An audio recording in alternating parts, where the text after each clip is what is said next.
कैसे हैं मेरे प्यारे दोस्तों आप? एकदम बढ़िया है ना? आज मैं आपके लिए कुछ नया लेकर के आई हूँ।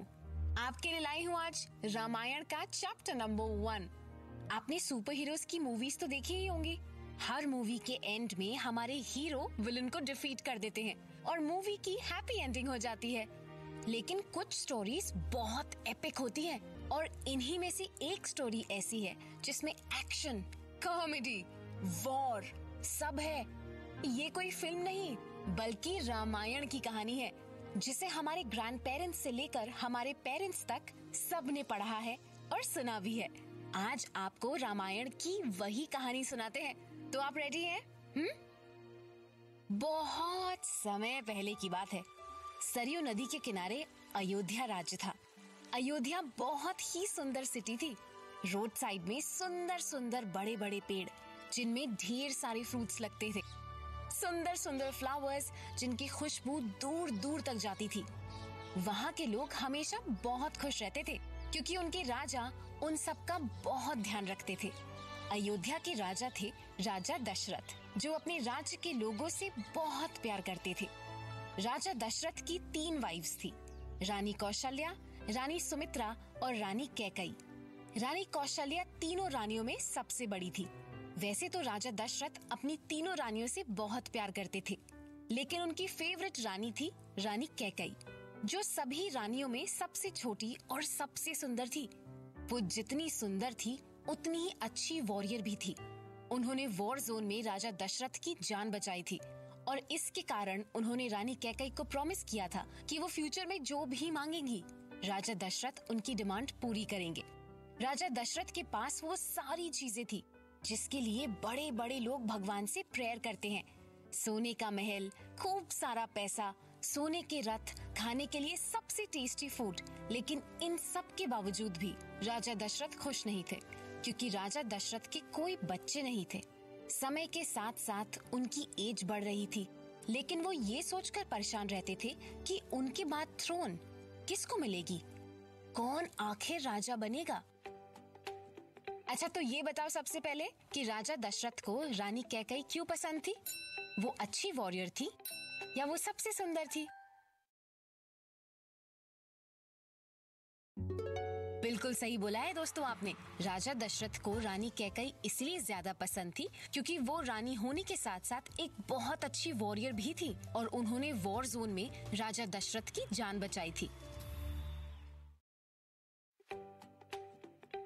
चलो तो अब आगे की कहानी सुनते हैं। एक दिन परेशान होकर राजा दशरथ अपने गुरु ऋषि वशिष्ठ के पास गए और उनको अपनी प्रॉब्लम बताई। गुरुदेव, मेरा कोई बेटा नहीं है और मैं अब बूढ़ा हो रहा हूँ। मुझे डर है कि मेरे बाद कई लोग मुझे भूल न जाए और मुझे चिंता है कि मेरी थ्रोन पर मेरे बाद कौन बैठेगा। प्लीज मुझे कोई सलूशन दे महाराज। ऋषि वशिष्ठ बोले, राजन, आप परेशान ना हो। आप ऋषि श्रृंगा मुनि को अपने महल बुलाएं और उनके साथ एक यज्ञ कराएं और भगवान आपकी प्रेयर जरूर सुनेंगे। फिर क्या था, राजा दशरथ ने ऋषि श्रृंगा मुनि को अपने महल बुलाया और एक बड़ा सा यज्ञ करवाया। यज्ञ से खुश होकर अग्निदेव राजा दशरथ के सामने आए और उन्हें एक खीर का बोल दिया। अग्निदेव बोले, राजन, आपके डिवोशन से मैं खुश हुआ। ये खीर खुद देवताओं ने बनाई है और ये किसी अमृत से कम नहीं है। आप ये प्रसाद अपनी तीनों रानियों में बांट दें, आपकी इच्छा जरूर पूरी होगी। राजा दशरथ ने अग्निदेव का आशीर्वाद लिया और उनके कहने पर प्रसाद को रानी कौशल्या, रानी सुमित्रा और रानी कैकई में बांट दिया। थोड़े ही समय बाद राजा दशरथ के 4 बेटों ने जन्म लिया। रानी कौशल्या ने राम को जन्म दिया, रानी कैकई ने भरत को और रानी सुमित्रा ने लक्ष्मण को और शत्रुघ्न को जन्म दिया। राजा दशरथ के महल में अब 4 प्रिंस थे। सभी भाइयों में सबसे बड़े थे राम, उनके बाद भरत और फिर लक्ष्मण और शत्रुघ्न। राजा दशरथ अपने सभी बेटों से बहुत प्यार करते थे, लेकिन राम दशरथ को बहुत प्यारे थे। वो राम के बिना एक पल भी कहीं नहीं रह पाते थे। चारों भाई हर समय साथ में रहते। सभी भाइयों में सबसे शांत राम ही थे। बचपन से ही सबसे समझदार और हमेशा सबकी रिस्पेक्ट करते। भरत को राम के साथ रहना बहुत पसंद था। वो हर समय सिर्फ राम के साथ ही रहते थे। इसके कारण लक्ष्मण अक्सर उनका मजाक उड़ाते थे। भैया, आप ना राम भैया और खुद को जोड़ दो, इससे आप कभी अलग नहीं होगे और आपको अकेले रहने में डर भी नहीं लगेगा। लक्ष्मण, मुझे डर नहीं लगता, मुझे भैया के साथ रहना अच्छा लगता है, इसीलिए मैं भैया के साथ रहता हूँ। तुम और शत्रुघ्न तो बस शरारत ही करते रहते हो। अच्छा ये बताओ, भरत को सबसे ज्यादा किसके साथ रहना पसंद था, लक्ष्मण या राम? वाह, बिल्कुल सही है आपका जवाब। भरत को बचपन से ही राम के साथ रहना ज्यादा पसंद था। चलो आगे सुनते हैं कि क्या हुआ। समय बीतता गया और चारों प्रिंस अब बड़े होने लगे। राजा दशरथ ने अपने चारों बेटों को ऋषि वशिष्ठ के गुरुकुल में पढ़ने के लिए भेज दिया, जहां चारों प्रिंस की फॉर्मल एजुकेशन ऋषि वशिष्ठ के अंडर कंप्लीट हुई। ऋषि वशिष्ठ राजा दशरथ के रॉयल प्रीस्ट थे, इसलिए उन्होंने चारों प्रिंसेस को वेदों से लेकर रॉयल ड्यूटीज के बारे में भी लेसन्स दिए और साथ ही वेपन्स और वॉरफेयर के लेसन्स भी चारों भाइयों को दिए। ऋषि वशिष्ठ के गुरुकुल में अपनी पढ़ाई कंप्लीट करके चारों भाई अयोध्या आए, जहां सबने उनका धूमधाम से वेलकम किया। राजा दशरथ ने चारों बेटों के आते ही अपने सबसे डियरेस्ट और सबसे बड़े बेटे राम को अपने साथ कोर्ट रूम में बैठाना शुरू कर दिया। क्योंकि राम अभी भी सीख रहे थे, इसलिए उनका काम था राजा दशरथ को ऑब्जर्व करना और मीटिंग के बाद उनसे अपनी क्वेरीज पूछना। जहां एक तरफ राजा दशरथ राम को राजा बनने के लिए ट्रेन कर रहे थे, वहीं दूसरी तरफ भरत वेदों के बारे में पढ़ रहे थे। लक्ष्मण और शत्रुघ्न भी अपनी आर्चरी की हर दिन प्रैक्टिस किया करते थे। महल में हर तरफ बस राम का नाम लिया जाता था, क्योंकि सब उनसे बेहद प्यार करते थे। लेकिन राम अपने तीनों भाइयों के बिना नहीं रह पाते थे। रानी कैकेयी को राम के साथ रहना और उनसे बातें करना बहुत पसंद था, लेकिन मंथरा को रानी कैकेयी का राम के साथ मिलना और अपने ही बेटे भरत के साथ कम बात करना पसंद नहीं था। कौन थी मंथरा? मंथरा रानी कैकेयी की रॉयल मेट थी। उन्होंने रानी कैकेयी की बचपन से सेवा की थी और जब दशरथ के साथ रानी कैकेयी की शादी हुई तो वो भी रानी के साथ अयोध्या में आ गई। मंथरा सभी रॉयल सर्वेंट्स की लीडर थी और वो हर समय रानी कैकेयी के साथ ही रहती थी। यहाँ तक कि वो रानी कैकेयी के बड़े बड़े डिसीजंस में भी अपनी राय रखती थी। रानी कैकेयी से रिलेटेड हर बात में उन्हें अपना सजेशन देना होता था और उनके डियरेस्ट थे भरत, क्योंकि भरत को रानी कैकेयी ने जन्म दिया था। अच्छा, अब आप मुझे बताओ कि मंथरा कौन थी? रानी कैकेयी की रॉयल मेड या रानी कैकेयी की रॉयल चीफ?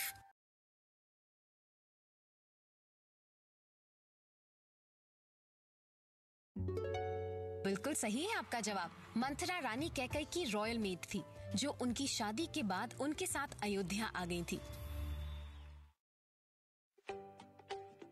आ जाओ, कहानी को आगे बढ़ाते हैं। जब सब राम के आने से खुश थे, वहीं मंथरा को इस बात से खुशी नहीं थी, बल्कि जब वो रानी कैकेयी को राम के साथ देखती थी तो उन्हें गुस्सा आता था।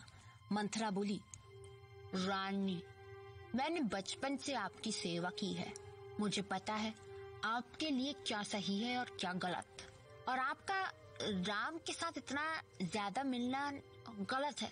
रानी कैकेयी बोली, मंथरा, राम के आने से पूरे महल में बस एक तुम ही हो जो खुश नहीं हो।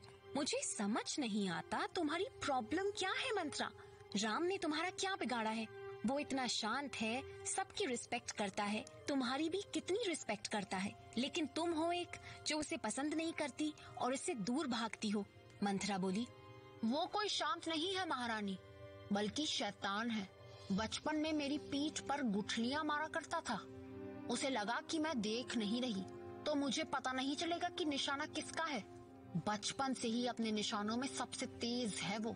और रानी, आप जो इतना राम राम करती हैं ना, कभी अपने बेटे भरत के साथ भी समय बिता लिया करिए। राम के प्यार में आप अंधी हो गई हैं। जैसे ही रानी कैकेयी ने ये सुना, वो गुस्से से मंथरा पर चिल्लाई, मंथरा, तुम रॉयल मेड हो, रॉयल चीफ नहीं। नहीं, ये मत भूलो कि अभी भी तुम्हारी रानी मैं ही हूँ। मेरे राम और मेरे राम के बीच में डिफरेंस क्रिएट करने की कोशिश भी मत करना। मंथरा ने जैसे ही कैकेयी को गुस्से में देखा, उन्होंने अपनी टोन ही चेंज कर दी और मीठे शब्दों में कहा, रानी, मुझे तो बस आपकी चिंता है, वरना मैं कहाँ आपकी कोई बात टालने वाली हूँ। मेरा तो काम ही है आपने जो कह दिया वैसे ही करना। और आपको हर वो बात बताना जो आपसे रिलेटेड हो महारानी। रानी कैकेयी बोली। कौन सी बात? मंथरा बोली। अब देखिए, आपको तो सब पता है महारानी, जब से चारों बेटे गुरुकुल से लौटे हैं, हमारा प्यारा भरत वेदों के लेसन लेने में ही बिजी है। लक्ष्मण और शत्रुघ्न को तो बचपन से ही बस वेपन से खेलने का मौका चाहिए था और अपनी आर्चरी में बिजी हैं। लेकिन सबसे ज्यादा बिजी हैं हमारे डियरेस्ट राजा दशरथ, जो पर्सनली राम को ट्रेन कर रहे हैं राजा बनने के लिए। अब उनके बाद राम ही तो रॉयल थ्रोन पर बैठेंगे ना। लेकिन महारानी जी, क्या राजा दशरथ ने आपसे प्रॉमिस नहीं किया था कि वो आपके बेटे को रॉयल थ्रोन में बिठाएंगे?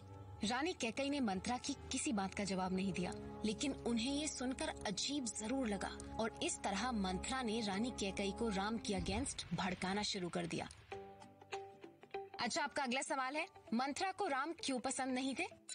उन्होंने मंथरा को गुठली मारी थी या उन्होंने मंथरा को खाना नहीं दिया था? बिल्कुल सही है आपका जवाब। मंथरा के अनुसार बचपन में राम ने खेल खेल में मंथरा को गुठली मारी है, जिसके कारण वो अभी भी नाराज थी। चलो तो अब आगे की कहानी सुनते हैं। अब एक दिन राजा दशरथ के महल में ऋषि विश्वामित्र आए। राजा दशरथ ने देखा कि ऋषि विश्वामित्र थोड़े परेशान दिख रहे थे। राजा दशरथ बोले, गुरुदेव, आप ऐसे बिना किसी न्यूज के आ गए, बताइए मैं आपको किस तरह सर्व कर सकता हूँ महाराज? ऋषि विश्वामित्र बोले, राजन, कुछ राक्षसी हमारी पूजा को डिस्टर्ब कर रही हैं। उन्होंने न सिर्फ हमारी हट्स बल्कि हमारे स्टूडेंट्स को भी हार्म पहुंचाना शुरू कर दिया है राजन।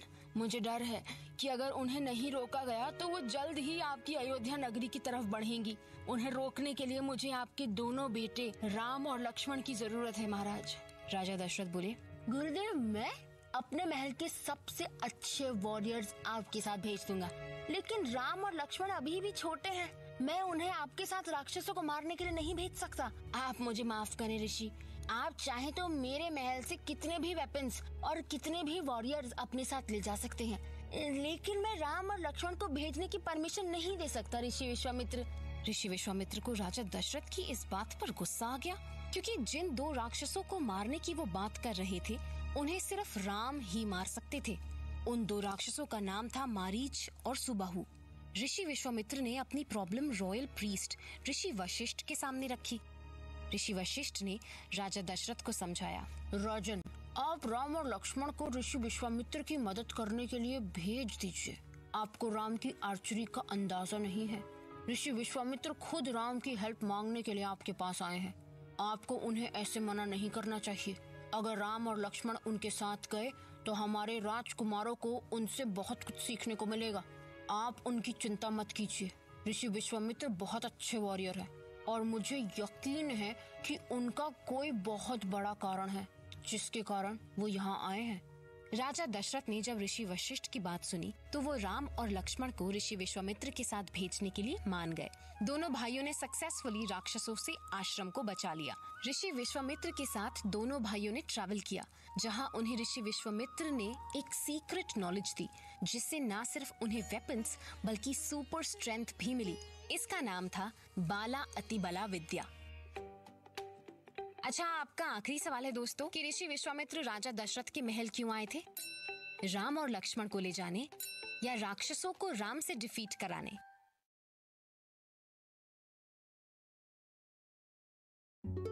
बिल्कुल सही है आपका जवाब। ऋषि विश्वामित्र राजा दशरथ के महल आए थे ताकि वो अपने आश्रम को राम और लक्ष्मण की हेल्प से बचा सके।